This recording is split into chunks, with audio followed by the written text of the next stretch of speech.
بسم اللہ الرحمن الرحیم۔ السلام علیکم معزز ناظرین، اسلامک درخشندہ واقعات کے ساتھ میں ہوں آپ کا میزبان عثمان۔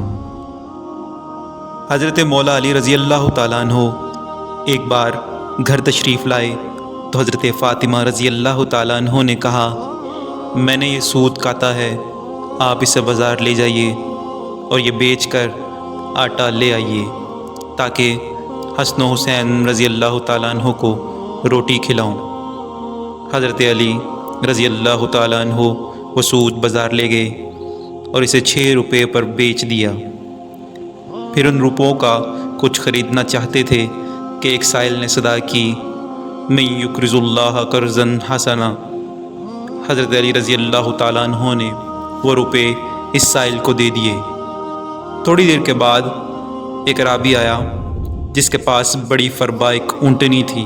وہ بولا، اے علی، یہ اونٹنی خریدو گے؟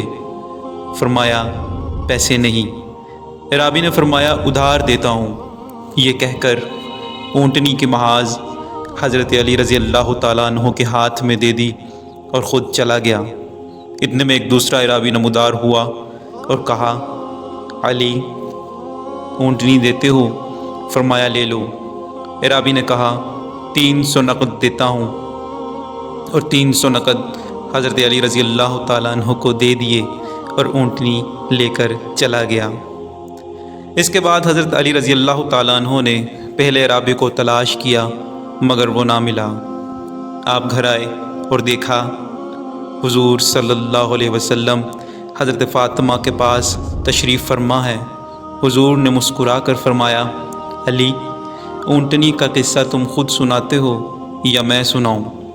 حضرت علی رضی اللہ تعالیٰ عنہ نے کہا، حضور آپ ہی سنائیں۔ فرمایا، پہلا اعرابی جبریل تھا اور دوسرا اعرابی اسرافیل تھا، اور اونٹنی جنت کی وہ اونٹنی تھی جس پر جنت میں فاطمہ رضی اللہ تعالیٰ عنہ سوار ہوگی۔ خدا کا تمہارا اثار جو تم نے 6 روپے سائل کو دیے پسند آیا، اور اس کے صلے میں دنیا میں بھی اس نے تمہیں اس کا اجر اونٹنی کی خرید و فروخت کے بہانے دیا۔ پیارے بھائیوں، اللہ والے خود بھوکے رہ کر بھی محتاجوں کو کھانا کھلاتے ہیں،